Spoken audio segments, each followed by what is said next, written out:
Listen, we'll move on to our next article. This came out after our hero show, so it's comic book related. It's Ben Affleck explains why he exited Batman after Justice League Fallout. I don't have to read this article. I watched Justice League. I know his reasons, and I think he had the same, sort of, feelings as the rest of us did. But yeah, there's a quote in here, John, from Ben Affleck. It says he showed someone the Batman script. As we know, he initially did write a script. He was going to direct as well, I think, at some point. Yep. And they said to him, we don't know who this person is. It's obviously someone that's close to him. If he can show him a script, he must be very close to Ben Affleck. He said, I think the script is good. I also think you'll drink yourself to death if you go through what you just went through again. What's your thoughts on this, John? Because whoever it was that said it, maybe it was Henry Cavill. Maybe it was Matt Reeves. Yeah. Sticking his oar in. I want to direct it, Ben. Just don't do it. It's a great script, but... So what's your thoughts, John? Because it's obviously it kind of gives you an inclination,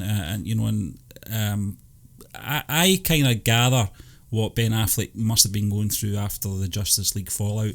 You saw him. It's maybe a little unfair highlighting this, but you remember that he was on TV with Henry Cavill and he zoned out, and it's been picked up with the whole.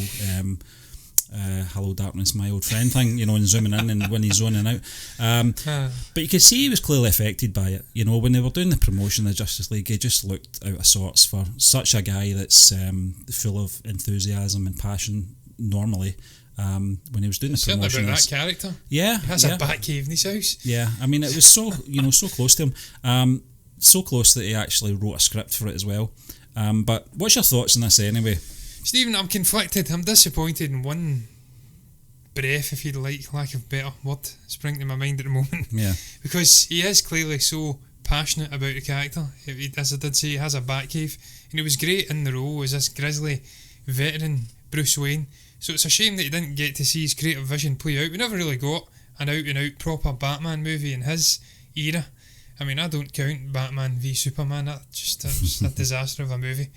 If you watch the actual proper version, not the extended director's cut, because that was a little bit better. Yeah. But it still wasn't a Batman movie. Justice League certainly wasn't a Batman movie. No. That was barely a movie. So I feel sad for him that he didn't get to see this creative vision, because by all accounts the script was pretty fantastic, and he is a really good director, Oscar-winning director. I'm pretty damn sure for, was it Fargo or Argo? Argo. Was it Argo? Argo, yeah. Yeah, Argo, Fargo was the 96 film, yeah. And then there was a TV show as well with Ewan McGregor. So it's a shame he didn't get to see that realised. But look, in a different breath, I'm kind of glad it didn't, because I like what we're getting with Matt Reeves now. This story looks incredible. The cast he's assembled with Paul Dano and obviously Jeffrey Wright and Zoe Kravitz, Robert Pattinson, Andy Serkis, the list is endless, Colin Farrell. Yeah. We wouldn't have got to have seen that version if we didn't have Ben Affleck walk away from things. So conflicted. Feel sorry for Ben that he didn't get a definitive Batman movie in his era, but then at the same time I'm not going to be too remorseful over it. I'll move on swiftly and look very much forward to that's a strange way of saying things. I've had issues with that before. Look forward to Robert Pattinson's iteration of this character, and moving forward I think 2-3 movies.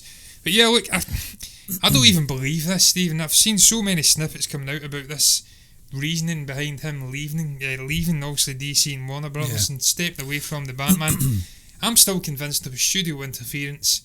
They crossed his toes way too many times. I think they initially changed the script, and then they were wanting to change the director and keep him on board as a mere actor. And he ain't going to do that. This man's an absolute star in Hollywood. He's got a reputation for writing fantastic scripts, directing movies, as I did say. Yeah. There's no going back after that, is there? There's no respect. You need to leave some respect on the man's name, and they didn't do it.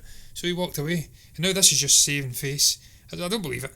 You drink yourself into death. Come on, this is a guy who wrote Good Will Hunting with goddamn Matt Damon. Come on. Yeah, I mean, I think it's just picking up a quote from somewhere and building a story around it, John. But you're absolutely right. It's I don't think we'll ever get to know the full answer to his reasons. It might have been a combination of little things or one big thing, but I don't think we'll ever get the full story of it. And it's the same with Henry Cavill as well. Although there is rumours, obviously, that he's back on good terms with Warner Brothers, etc. So who knows? But listen, we'll move on, John, because we do have a blogger.